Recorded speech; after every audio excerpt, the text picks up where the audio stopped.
83, 84. II, 332.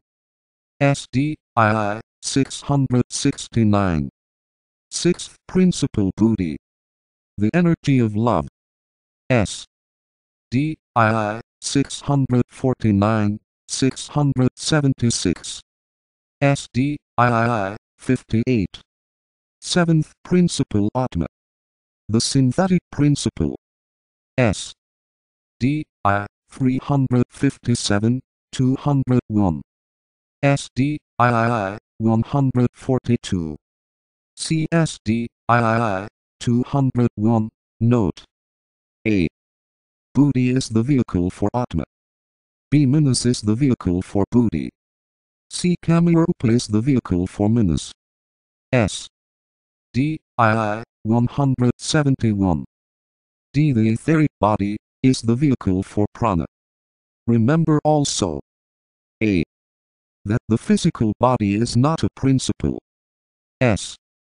D. II, 652. III, 445. III, 652. B. That Atma is not a principle. See also SD, III, 62, 63. III, 293. Other enumerations, differing in certain particulars will be found. S. D. 177, 181, 685. II, 669. II, 476, 560. The latter is more esoteric. 10. As he manifests in the three worlds, the planes whereon the subjective and the objective are united. What have we there? Let us begin where man begins, with the lowest. 7. The etheric body 1. The vital body. 6. Prana 2. Vital force. 5. Kama Manas 3. Desire mind. 4. Lower mind 4. Concrete mind. 3. Manas 5. Higher or abstract mind.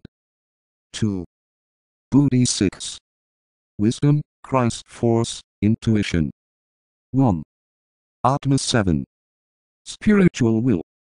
This is the lowest enumeration for little evolved man at the present time.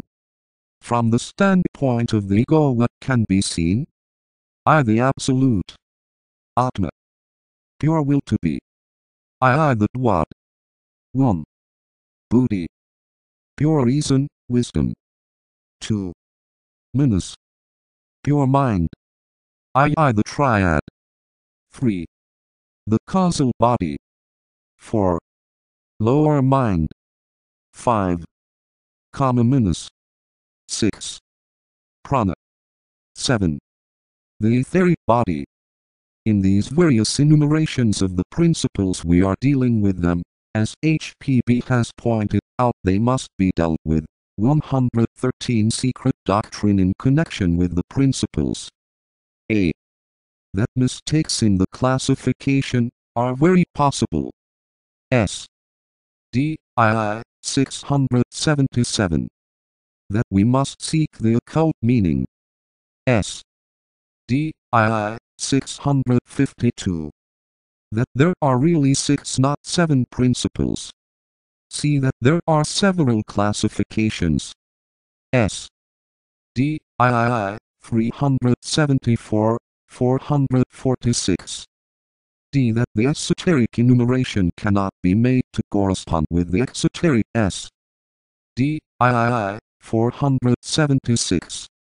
E. That the numbering of the principles is a question of spiritual progress. S. D. II, 456, 460.11, 11,412 from differing standpoints, dependent upon the stage range and the angle of vision. We have considered them thus in answering question 6 because we have sought to emphasize, and to impress clearly upon our minds that the 3 lines of development must be remembered when considering the evolution of the Manasaputras. 2. The objective development. This is sevenfold in evolution and in time, ninefold during obscuration, and tenfold at dissolution. Macrocosmic 1. The 7 sacred planets of the solar system. 2. The 2 which are hid, which are the synthesizing planets. 3. The 1 final, synthesizing planet, the Sunday. 7 added to 2 added to 1 make 10. There are 10 centers in the grand heavenly man. A heavenly man. 1. The 7 chains of a scheme. 2. The 2 synthesizing chains. 3. 1 ultimate chain. There are 10 centers in the planetary logos. Microcosm 1. The 7 vehicles employed. A. The atomic sheath. B. The Buddhic vehicle. C. The causal or egoic body. D. The mental body. E. The astral body. F. The etheric body. G. The dense physical. 2. 2 synthesizing bodies. A. The causal body. B. The physical body. 3. 1 synthesizing body. A. The monadic sheath. There are 7 centers in the physical vehicle which correspond to these bodies, with the synthesizing centers at the heart and throat. The head is then the ultimate synthesizer.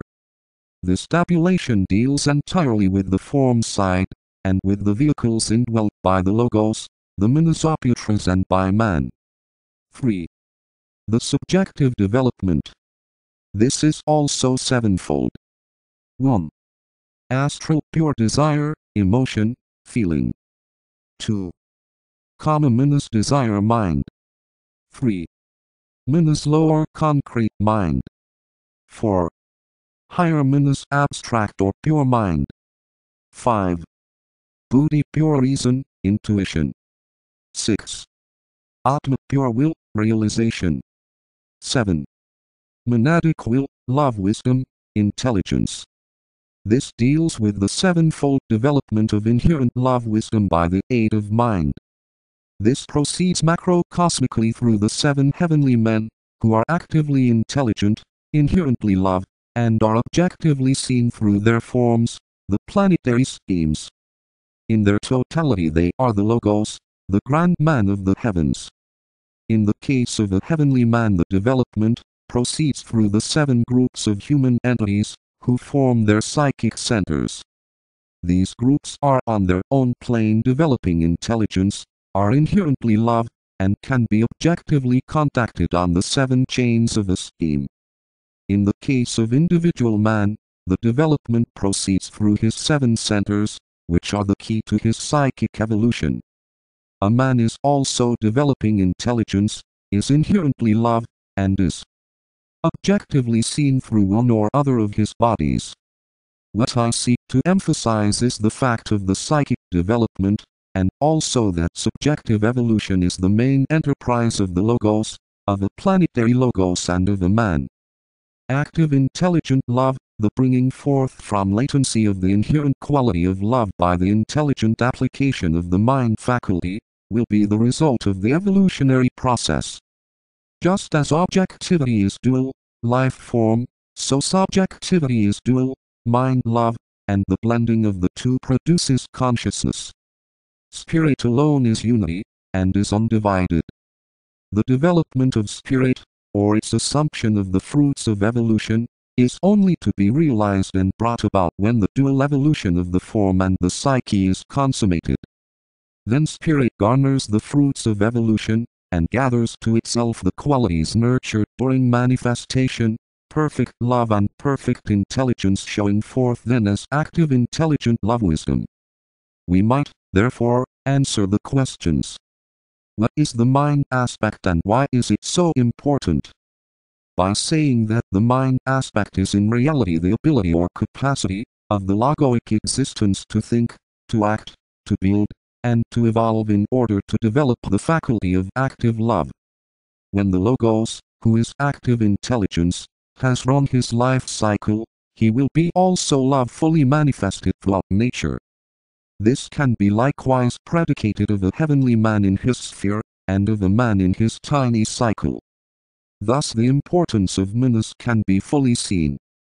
It is the means whereby evolution becomes possible, comprehension is achieved, and activity is generated and utilized. Let us now consider how this question can be expressed in terms of fire. Objectively, subjectively 1. The sea of fire 1. Our God is a consuming fire energizing will 2. The Akasha 2. The light of God form aspect 3. The ether 3. The heat of matter activity aspect 4. The air 4. The illumination of the intuition 5. Fire 5. The fire of mind 6. The astral light 6. The heat of the emotions 7. Physical plane electricity 7. Kundalini and prana. Spiritually, this is hid in the threefold mystery. 1. The mystery of electricity. 2. The mystery of the 7 constellations. 3. The mystery of the one above the logos. 4. The heavenly men and man. The final part of question 6 is, who are the Manasaputras? This will be dealt with in greater detail in connection with our planet when taking up the subject of the coming of the Lords of Flame. It is desirable now to make certain facts clear which must form the basis of any thought upon this subject. The Divine Manasaputras, 115 Secret Doctrine. The heavenly men are spoken of as 1. Agents of creation. They are the totality of manifestation. S. D. I. 470. 2. They are per-cosmic. S. D. I. 470. 3. They are the sum total of solar and lunar entities. S. D. I. 152, 470. Compare II. 374. 4. They are the 7 biblical archangels. They are the 7 forces or creative powers. They are the 7 spirits before the throne. They are the 7 spirits of the planets. S. D. I. 472, 153. 5. In their totality they are the secret unpronounceable name. S. D. I. 473. 6. They are the collective Dian koans. S. D. I. 477. 7. They are the 7 Kumaras. The 7 Rishis. S. D. I. 493. II. 196, 327. 8. They are the sons of light. S. D. I. 521, 522. 9. They are the hierarchy of creative powers. S. D. I. 233. 10. They are the veiled synthesis. S. D. I. 362. 11. They are our own planetary deities. S. D. I. 153. 12. They are all